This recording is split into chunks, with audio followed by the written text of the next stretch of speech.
Rape, torture and butchery in South Sudan. The UN accuses dozens of military officials of committing atrocities.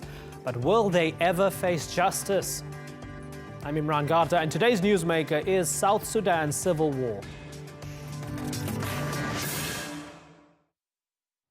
Just 2 years after gaining independence from the north, South Sudan was plunged into a conflict between the ethnic Dinka and Nuer, and civilians have fallen victim to several mass atrocities.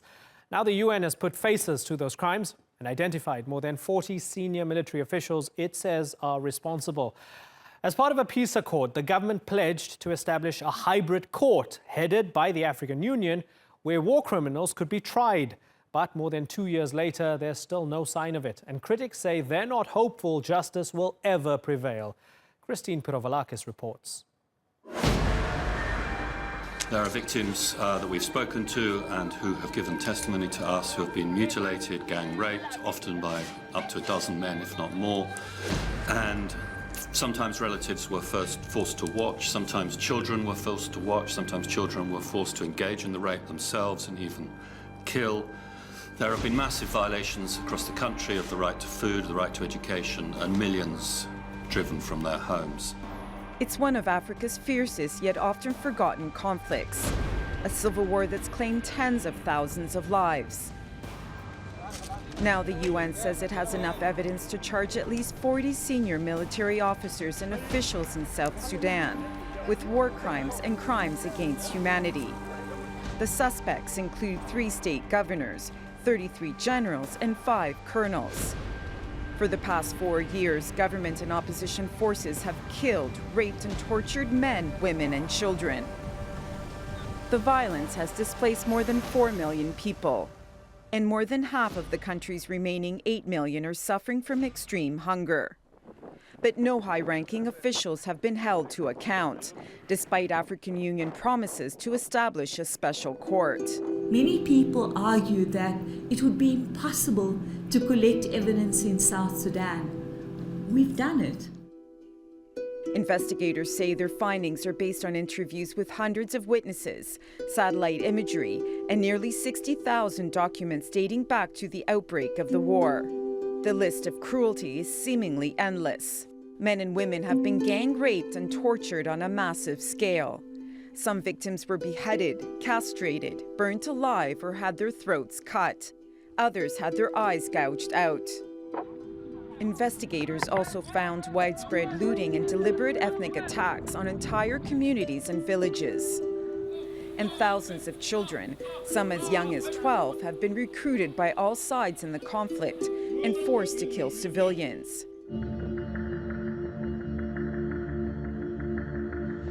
South Sudan gained independence from Sudan in 2011, establishing itself as the world's youngest nation. 2 years later, it plunged into a brutal ethnic conflict between President Salva Kiir's ethnic Dinka community and the Nuer community of his former vice president, Riek Machar. Machar and Kiir signed a peace deal in August 2015 and formed a unity government the following April. It broke down 3 months later, and fighting resumed. Under the peace deal, the African Union and South Sudan were supposed to set up a special court to try atrocities. But until now, it's failed to take shape. The prosecutor should start working to build a case against not only those who are directly responsible, but those who were in positions of command and who knew what was going on and have failed to prevent or punish it. Under the 2015 peace deal, elections are scheduled for later this year, and individuals accused of war crimes will not be allowed to hold or stand for office. Many in South Sudan are skeptical this will stop the devastation of millions of lives, but for now, it's the only hope they have. Christine Pirovalakis, The Newsmakers. We'll debate who's to blame and whether justice can be served in a moment. But first, I'm joined from New York by Akshaya Kumar. She's a deputy director at Human Rights Watch, where she oversees advocacy with the United Nations. Akshaya, good to have you on the Newsmakers once more. Horrendous situation in South Sudan, if the report is to be believed. I mean, extraordinary revelations. Tell me how bad things are.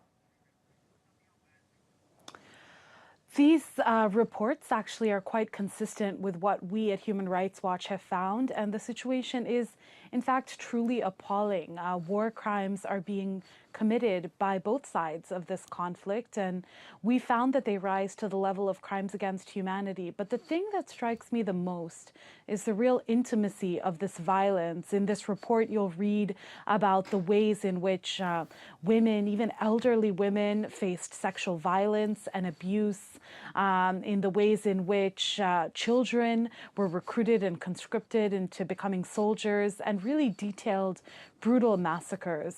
So this is a situation that just isn't getting enough attention, and I hope this UN report with its findings will draw the world's eye back to the situation for these South Sudanese. So when we read that 40 senior military officers and officials in South Sudan should be prosecuted according to the UN report, that suggests that there's a belief amongst Human Rights Watch and the UN that this is coming from the very top. I know that the opposition are being accused of war crimes and crimes against humanity as well, but on the government side, are you sure that this is coming from the very top?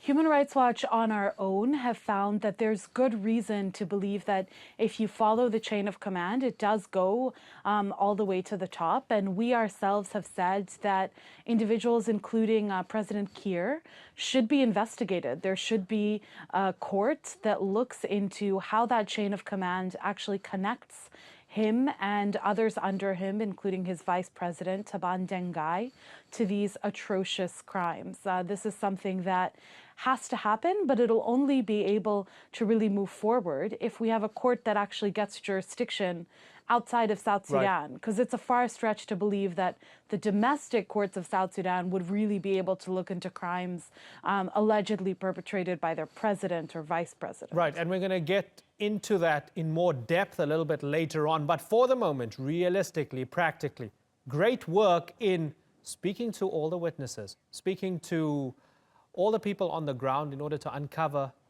some of these alleged atrocities. But in reality, that hybrid court hasn't happened. It's not happening. And you have South Sudan, which is not a signatory to the Rome Statute, not a part of the ICC. So as things stand, nobody can actually be tried, right? As things stand, it's a long shot, and that's why we need three things to happen. One, we need to keep this group, the ones who did the great interviews, as you mentioned, the ones who are collecting thousands of documents as a part of an evidentiary file. We need to keep them working. Right now in Geneva, diplomats are debating whether or not to extend their mandate to give them a second lease at life. I think they should keep on the job as we wait for a court. So that's the first part. The second is the hybrid that you mentioned. It's been promised for a long time. And right now, there's a document that the South Sudanese government needs to sign to be able to create that body, to be able to actually take the next step so that one day we do have a court. And people at the UN, people in interested governments like the United States, the UK, the Norwegians, they need to be pressuring the South Sudanese government to have them follow through on their commitment, sign this memorandum of understanding, and get this court up and running. And then the last thing is to keep the threat of something else on the table. You mentioned South Sudan isn't party to the ICC or the Rome Statute, but that doesn't mean that they can't be dragged before the court. And in fact, they should know better than anyone else how possible it is, because their neighbor to the north, Omar al-Bashir, right now has an outstanding ICC warrant against him. Right. And so that needs to be kept on the table as well. Akshaya Kumar from Human Rights Watch, I thank you very much for joining us here on the Newsmakers. Let's broaden out the conversation now and go to our panel. Joining me now from Juba is South Sudan's presidential spokesman, Ateni Wek Ateni. Also in Juba is host of the talk show Fixing South Sudan, Mading Ngor. And finally, Goy Joyul Yol. He's an opposition member who's part of the South Sudan peace negotiation team. He's joining us from Sioux Falls, South Dakota, where he's visiting family. Gentlemen, I thank you very much. Let me start with you, Ateni Wek Ateni.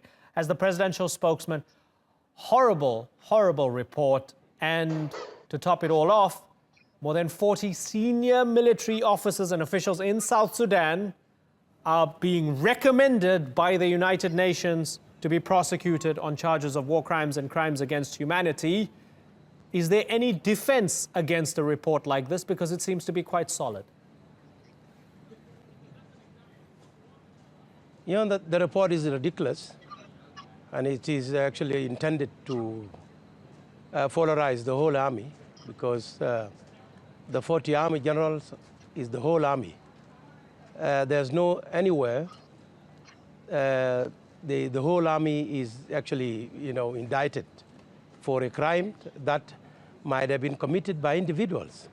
I know a commander can be individually responsible on the behaviors of his soldiers, but not to the extent of polarizing the whole generals of the army. But just because it polarizes, sir, just because it polarizes the situation doesn't mean it's not true, right?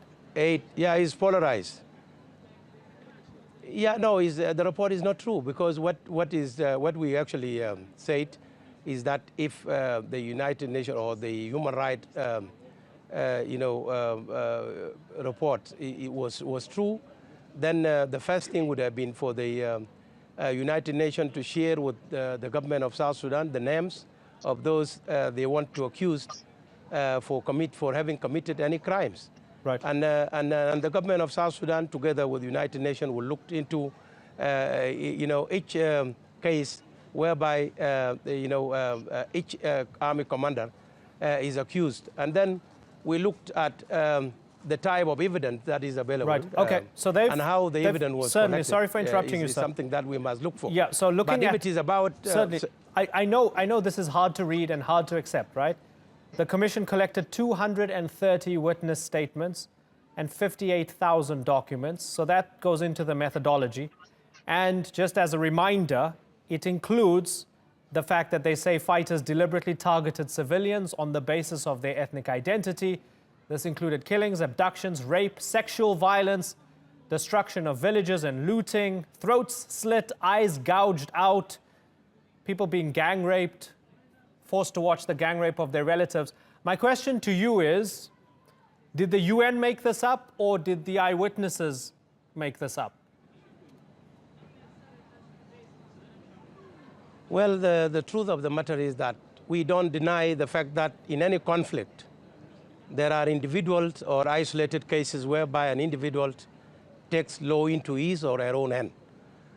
But should the commission of a crime comes to the authorities, always South Sudan government has taken action against those who have perpetrated crime against humanity. Do you but have a, in this case, sir, do you have an example of anybody who's been polarized? Certainly. Do you have an example? Certainly. Do you have an example of anybody who's been? Yes. Yeah. Like tell me. Yes. The example is that when a terrain case actually happened, the terrain case, there are individuals that are actually held accountable. There are individuals that has been dismissed from the army. There are individuals that has gone to bars. And that is what the government of South Sudan does. Okay. The government of South Sudan is committed to ensure whoever commit crimes like in another country can be brought to book. So let's take what you said. But the truth of the matter is this. Certainly. And you, the whole army, you in say, this case, is you're saying the whole army has been smeared, and your point is well made, and I'm going to take that and pose it to Madingor. Has been polarized. Okay. So it's been polarized. You're not happy with the report. You Let me ask Madingor, the whole also army. in Juba. Okay. Madingor, do you find that response by the president's spokesman to be acceptable, that if somebody is committing a crime, the government of South Sudan does take the matter seriously and they do prosecute them? Well, thanks for having me on the show. What I would say is that the reports, the allegations that are being put out against the National Army are quite reprehensible. They are harrowing. And of course, the government is denying that they happened. What we know in South Sudan, we have cases where crimes have happened, and it's usually not clear who has done what. So this is why you are blame game. It is not us, it is the other group. Crimes against humanity should not be tolerated by anyone, whether you are a government official or a South Sudanese citizen or a human rights organization. Okay, Goy Joyul Yol, let's go to South Dakota. guess what? The report also says that opposition fighters and militias that are connected to the opposition are also doing these unspeakable things. Do you accept that in the report? Yes, sir. We in the opposition do accept that individuals have taken law into their hands and thus did unfair things to the civilians. We are therefore standing by to render anybody who is suspected or accused of such a doing and take them to court. Okay, so Ateni Wek Ateni, the opposition's also saying that this is not being directed from the very top. These are just individuals. Do you believe that that is the case?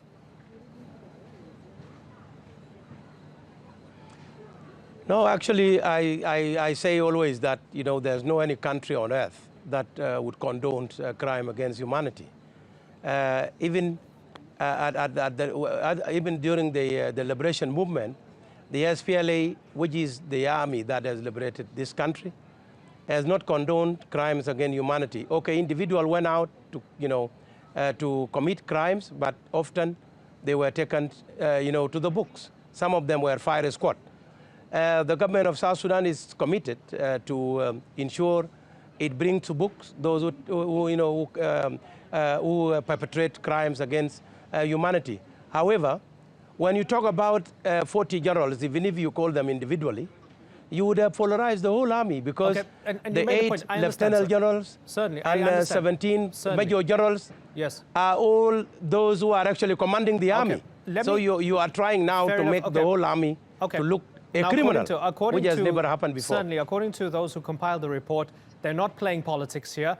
And yes, the report itself does finger 40 senior military generals. Those names have been given to the head of the UN Human Rights Commission. We don't have access to it. But they're also saying the opposition is committing war crimes and crimes against humanity. Let me move this on a little bit, Mr. Ateni, and let me then ask you, why didn't South Sudan set up this hybrid court that's been 2.5 years in the making? It was supposed to have set it up to have impartial justice so that you can have AU-led judges to look into war crimes and crimes against humanity, whether they are committed by your side or the other side. Yeah, the problem is not about which type of court do you want to bring to punish those who would be fined or accused of perpetrating crimes against humanity.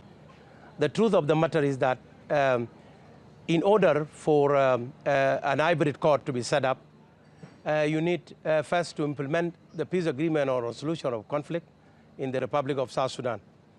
After the implementation and you gain peace, and then the country is in peace, you would be able to bring whoever you want to bring to hybrid court.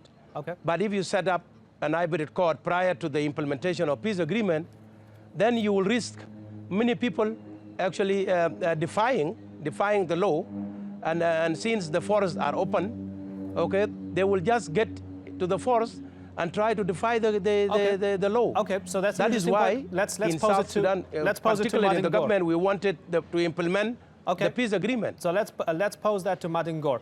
Is it wise to say, listen, let's finish this war, let's have a peace deal before we think of international justice after the fact, and before we take stock and we say, okay, this person might have been responsible for this and that, because currently South Sudan is a battlefield. Who's going to come in and arrest and swoop in and take people and take them to some sort of international court? Does the man make a good point? Well, what I will say is that the report has its own shortcomings. Issues of accountability in South Sudan are very polarizing and quite divisive and even impractical. So it's just not practical to drag 40 generals into court. It's never going to happen, because in South Sudan you have a history where people rebel if they are about to be punished. But I think the international community should not lose sight of the approach that they have been taking, and I think it's a wise approach to look for peace before accountability. So the issues of accountability, in my estimation, should be a long-term project, because what you need to do in South Sudan is put institutions in place so that individuals who have committed crimes will be prosecuted. But as we speak, the move to prosecute 40 generals would be counterproductive. It will not happen.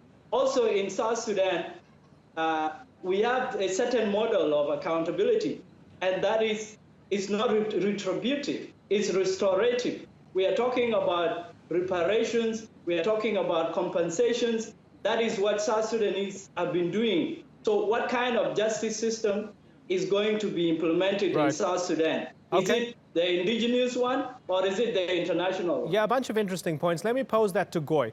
Goy, peace before accountability, and the idea of grabbing 40 senior generals and throwing them into The Hague or wherever would be counterproductive because South Sudan is still a battlefield at this moment in time?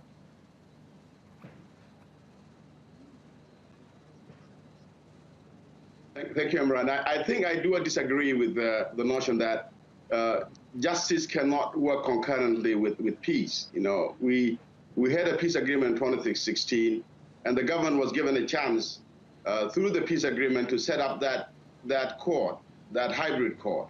They went ahead and went against it, and they did not work for that hybrid court. That means they wanted the business to continue as usual. You know, they had the first opportunity in 2013 where people were killed and they did not take anybody to court.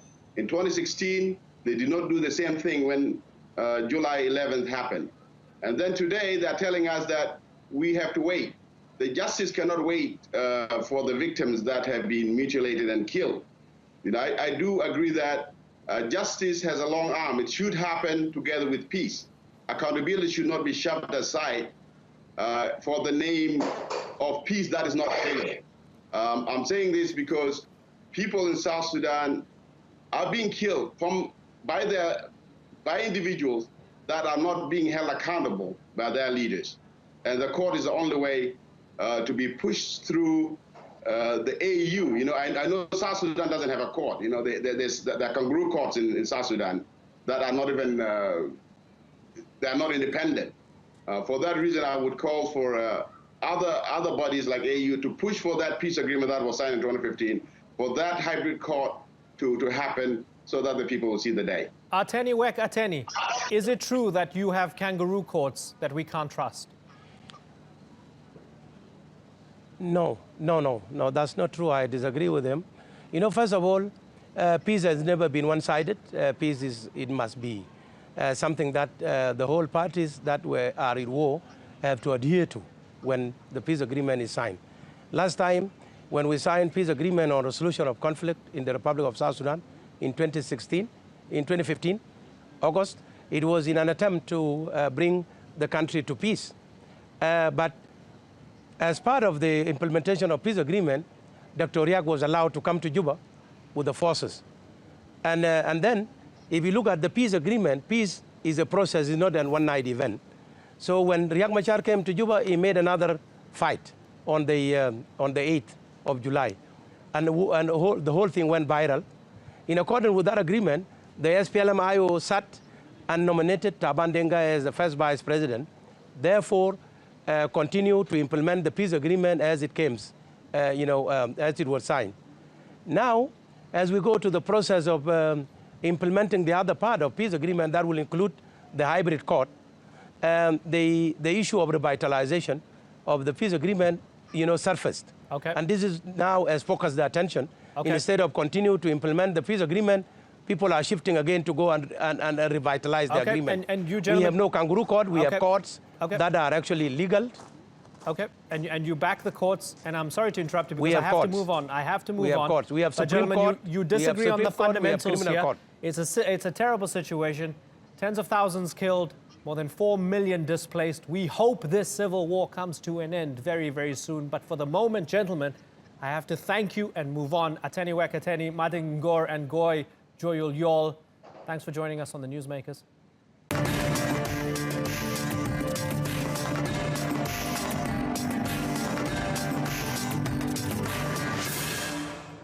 Still ahead on the Newsmakers, did a failed business dealing cause the White House to support a blockade against Qatar?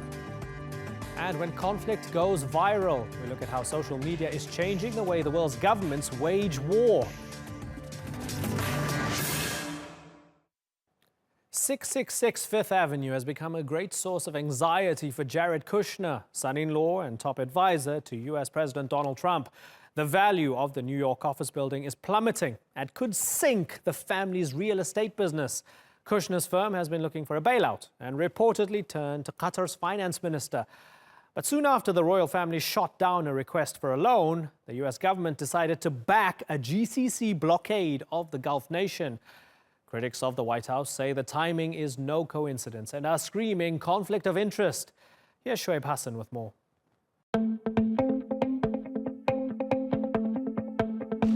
It's seen as the biggest fallout in the Gulf state family in decades.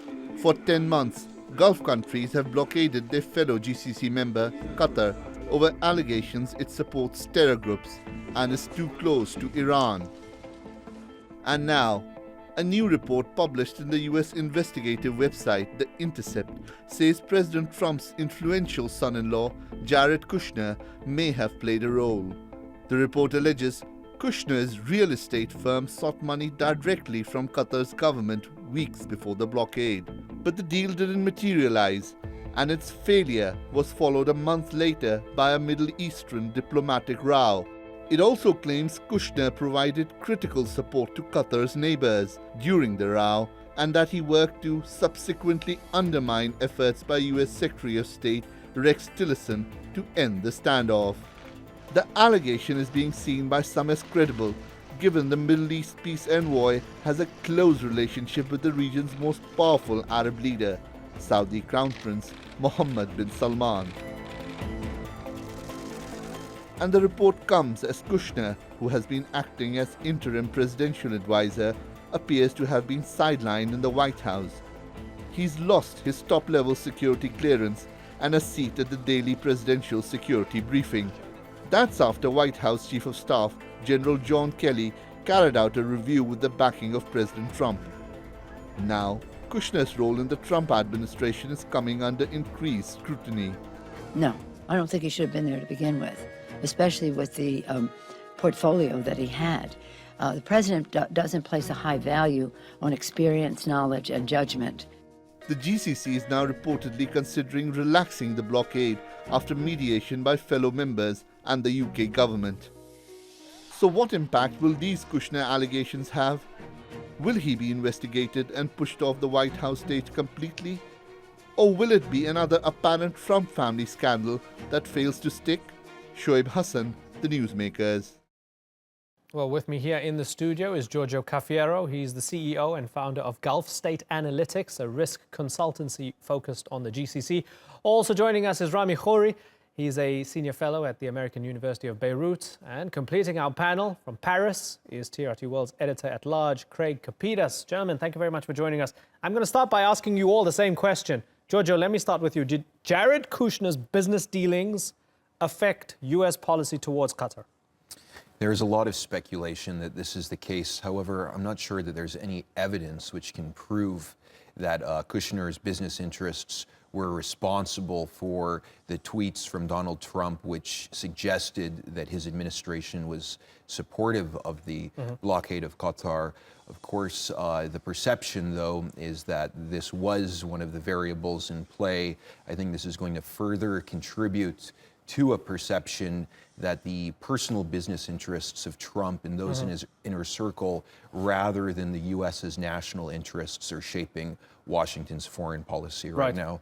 Right. Craig Kapidas, correlation or causation? What's going on? I have no idea. There's no proof. There's just speculation. I think we have to leave it at that. How bad does it look for Kushner, Craig? Or Trump even? Very bad. No, it looks very bad. It looks very bad for Kushner. In about 1 year's time, he has a $1.4 billion debt repayment due on his family's premier property at 666 Fifth Avenue. $1.4 billion is a lot of money. He's going to have to pay that off. Now, since he is a New York real estate person, I would not be surprised if he asked the Qataris, the Qatari Investment Fund specifically, to come in and take a piece of that property. I'm sure he's asked a lot of people. But making that connection between that and some policies he may be involved in the White House is still a leap of faith. If he did, he will go to jail because doing that is illegal. Rami Khouri, did Kushner ask the Qataris for money? When they said no, U.S. policy towards Qatar changed and they joined and supported the blockade. That seems to be the timeline that some people believe. Do you believe it, or is there, according to, just as the other two gentlemen said, is there not enough evidence to suggest that at this moment in time? Well, there's certainly, I agree, not enough evidence to be sure about it, but there certainly is overwhelming evidence to suggest that there probably was some link, not only between Kushner's financial dealings with foreign countries, the UAE and Qatar and others, China and other places, and he's been involved with people in Russia, but also there's a triangle that goes to American donors who give lots of money to Trump or the Republican Party or a very right-wing pro-Israeli, pro-Likudnik, right-wing super-nationalist Zionist groups. And it's a very mixed web because you also now have the UAE and Saudi Arabia both being applauded at the AIPAC conference. AIPAC is the leading pro-Israel registered lobby in the United States. Very right-wing, Likudnik, supports Netanyahu. They're now openly welcoming the UAE and Saudi policies. So it's a much wider web than simply did he ask for money and not get the money and support the blockade. That evidence is pretty strong in many, many spheres. Yeah, so let's grab onto that wider web. Giorgio, the BBC obtaining leaked emails that show a lobbying effort, right, to get Rex Tillerson fired. So there's this back and forth between this lobbyist and Emiratis, and they call Tillerson a tower of jello and weak, and he needs to be slammed and so on because he was seemingly soft on the Qataris. So can we include that in this basket of things that we're talking about? And if we can, what does that suggest? Certainly. When Trump became president, I think there were many countries around the world which saw a leader who was extremely inexperienced, a leader who did not have a deep understanding of global affairs whatsoever. They saw the Trump presidency as an opportunity to use their leverage with the administration, the members of the administration, to shift Washington's approach to the region in ways that would be suitable to their interests or their perceptions of their interests. And I think this UAE opposition to Tillerson really underscores that point. And Tillerson really represents the traditional U.S. diplomatic establishment's view that all 6 GCC countries are important allies of the U.S. And there was a hope in Abu Dhabi that the Trump presidency could result in America conducting more of an anti-Qatar foreign policy. And there was a view that Tillerson stood in the way and was a problem.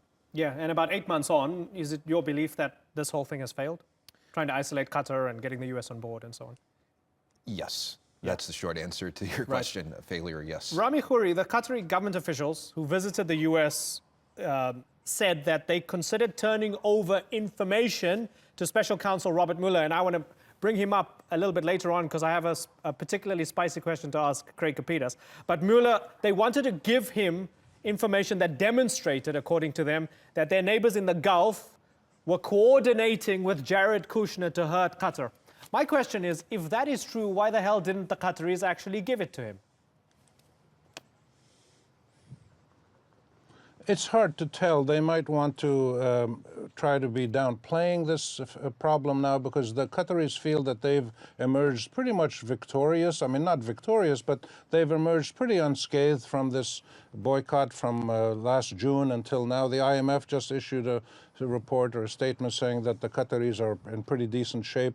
And obviously what the Emiratis and Saudis with the Bahrainis and Egyptians tagging along on their financial coattails, what they did is to try hardball move, and it failed. It failed miserably. And they've failed in other places, in Yemen, in Lebanon, in Palestine, and every place they've tried, the Emirati-Saudi combine have tried using hardball tactics without success. And the Qataris feel that they're in good shape, and maybe they wanted to downplay this situation right now. I don't know the exact details, but we'll have to wait for them to explain it further. But the reality is that it's not just a bilateral issue. There are many angles to these relationships, and it's a question of foreign financial dealings influencing American foreign policy decisions. There's also ethical considerations purely within the American constitutional system.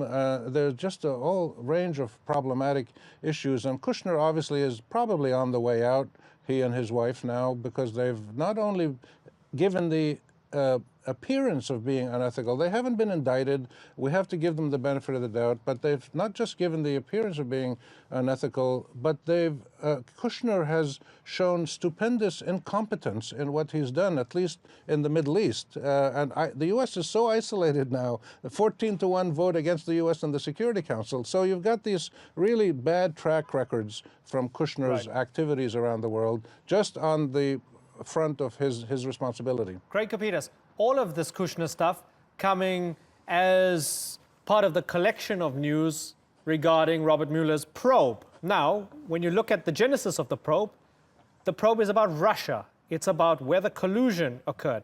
So is Robert Mueller biting off more than he can chew? Has there been mission creep here? Because suddenly we're talking about the Qataris and real estate deals.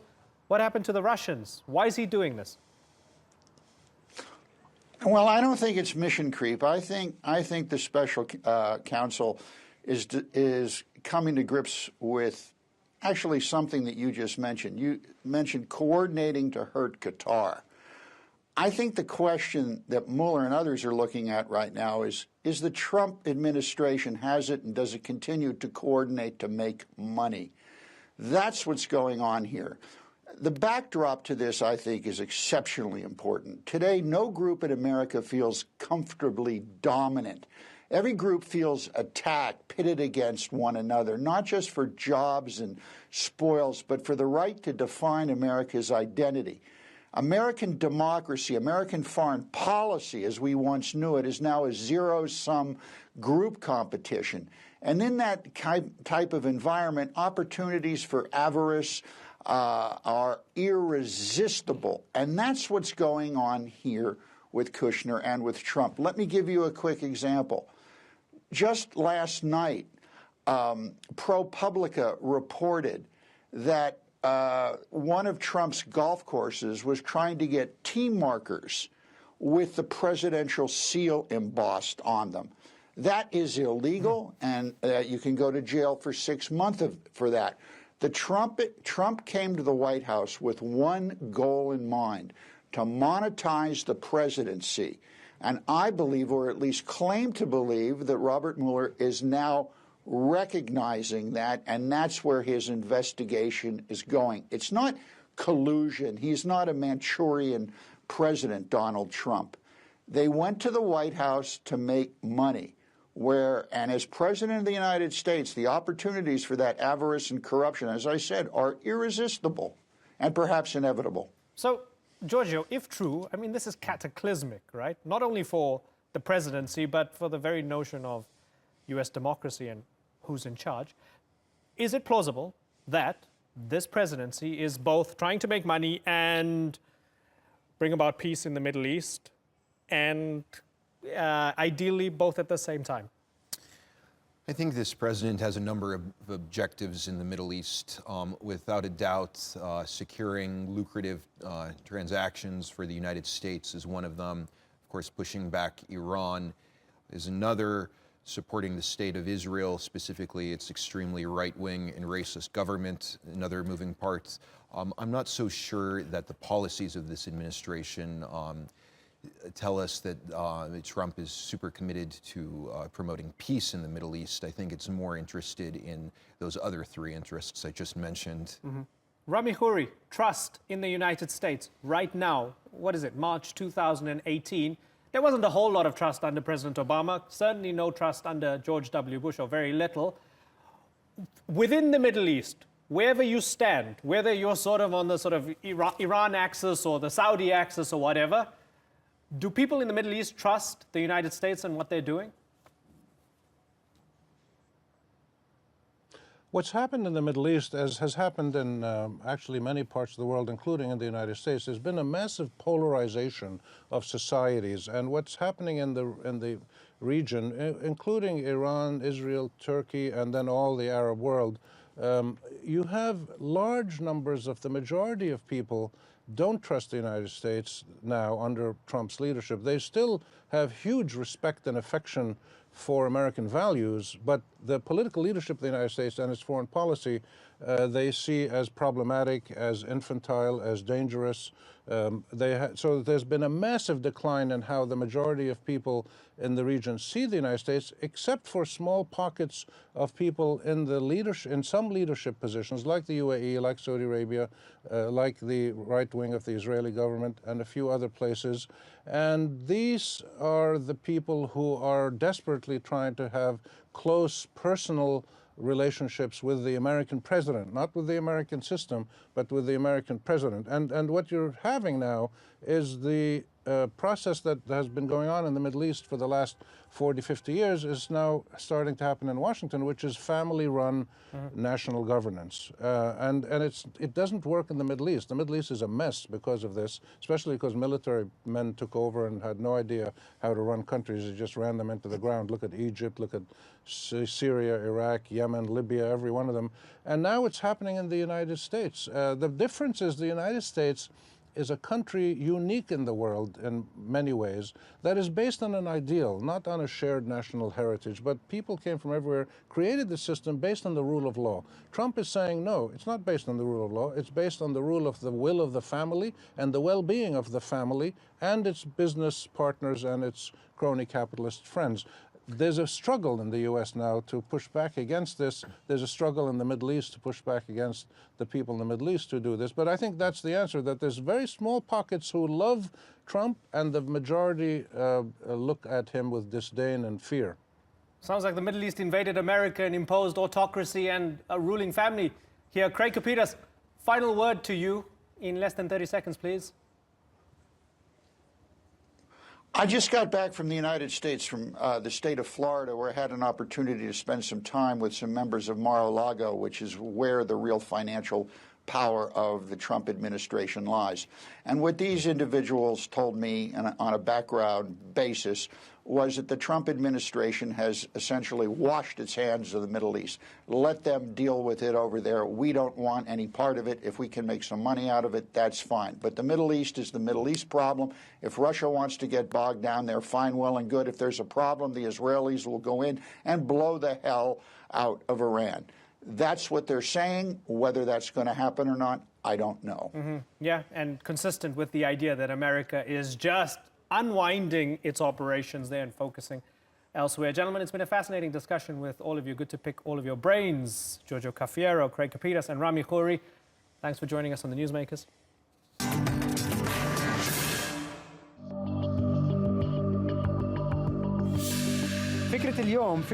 Today's video idea is to show that it's true, that life in Palestine is hard because of the wall. It's hard because of the siege. It's hard because there is no internet on your phone. Although being hard, the idea from the video is to show how Palestine was able to be a normal country, and life is normal most of the time despite these hardships. And that is my message for today. From Israel and Palestine to Syria, Afghanistan and Iraq, social media has redefined how we at home experience the world's worst conflicts. Writer David Patrikarakos noticed the change when covering the conflict in Ukraine, particularly how information on Twitter sprints past the reporting from traditional news outlets such as the BBC or CNN. When writing about the prominence of where we get our news, he extols individuals over institutions. Well, let's talk to the man himself, David Patrikarakos, who's written the book War in 140 Characters, How Social Media is Reshaping Conflict in the 21st Century. David, good to have you on the program. Before we talk about the details of your book, are you a little bit annoyed that you can now tweet in 280 characters? Well, that change occurred the very week my book came out. So I was quite perturbed by that, but it doesn't make any difference to the content. Right. And as I always say, buy a copy, make sure there'll be a second edition called War in 280 Characters. Yeah, my commiserations to you and your publisher. Now, tell me how social media has transformed conflict in a nutshell. Look, it has essentially given a voice to those who were once voiceless, and it has made asymmetric wars no longer so asymmetrical. And the key to all this as well is the changing nature of warfare. So it has come at a time when warfare, the nature of warfare is changing. This convergence of factors have made it such that social media is now affecting war drastically. Mm-hmm. And so over the past few years, we've had this almost utopian view of social media. We go, great, people on the ground who are under the bombs can tweet about it and can tell you what's happening, and governments who are covering things up can't cover it up anymore because this person has Twitter or this person has Facebook, or they can live stream, right? But then we saw, especially with the Arab Spring and onwards, we saw that power smuggles itself into the system, and governments and militaries and so on and so forth start to use social media themselves. So who's winning this battle? You're absolutely right. I mean, the author Yevgeny Morozov has a term for the initial belief. He calls it cyber utopianism, the belief that give a man or woman access to the internet and it will set them free. Mm-hmm. Now, for a while and to a degree, it may. We look at the Arab Spring, for example. The initial uprising certainly never would have been possible without social media. However, in the end, as you absolutely correctly say, the tools used by the oppressed will eventually become used by the oppressor. And if you're Russia, for example, and use them in a very smart way, then they will be very, very effective indeed. Tell me how the Russians are doing it well. Look, the first thing, if you're an oppressive state, the first mistake you will make is to censor or ban the internet. This is the mistake that China makes, that Iran makes, and to an extreme degree, North Korea makes. Now, a country like Russia, which is to all intents and purposes a dictatorship, doesn't want to look like one. What it does is it doesn't ban Facebook, it doesn't ban Twitter or VKontakte, its version of Facebook. What it does is it gets on those platforms itself and uses those very platforms to promulgate its propaganda, to promulgate its narratives, to promulgate its fake news. Now, the interesting thing with Russian propaganda is, unlike the propaganda of old, unlike the Soviet Union, which tried to present a positive view of the USSR, of communism as the ideal society, of the USSR as the utopian ideal, Russian propaganda is not concerned with presenting a positive image of Russia. Now, I'm sure, they'd like to do that, but I suspect they're savvy enough to realize it's not possible. Instead, what it is designed to do is to create and promulgate and spread so many competing falsehoods and narratives that the ability of the average consumer to recognize the truth when they see it is greatly diminished. Mm-hmm. And this is at the heart of it. Right. And so if I gave you an example of, say, a pitch meeting here at work for my show, sometimes we're in pitch meetings, morning meetings or weekly meetings, and we have qualified journalists with years of experience. A lot of the time, people give pitches based on what they came across on their Twitter feeds or what they came across on their Facebook feeds as stories that we might want to cover. Given that it's so noisy out there, and given that it might be so difficult to verify things, is that dangerous that journalists such as ourselves are going, hey, I saw this thing on Facebook, maybe we should cover it? Look, that's always a problem. The information ecosystem we live in now is extremely unhealthy. It's extremely sick. Now, you hope that professional journalists, such as those you employ, are savvy enough to pick up on what's fake and what isn't. And there's certain things that you do. First of all, you start with a knowledge of a geopolitical issue. And, there are signs that things are fake. I mean, if it's one random article as opposed to, many things saying the same thing or many tweets saying the same thing. But it's absolutely a danger. Less so for journalists, I would like to say, because, this is our work and we're in that environment constantly. But look, you only have to look at what's come out of the tech hearings in the US. There, you know, where it is said that Russian-bought, you know, fake news ads and fake news stories reached potentially 126 million people. Now, that's almost the number of people who voted in the US election. Now, clearly, even if it reached that number of people, it certainly didn't affect the voting calculations of anywhere near that number of people. But look, all you need is 1%, or of that number, 0.5%, and you can really change something. And if it's the election of the most powerful person in the world, that is very serious indeed. David Patrikarakos, that was a great conversation. Really good to talk to you.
And that's all for this edition of The Newsmakers with me, Imran Garta.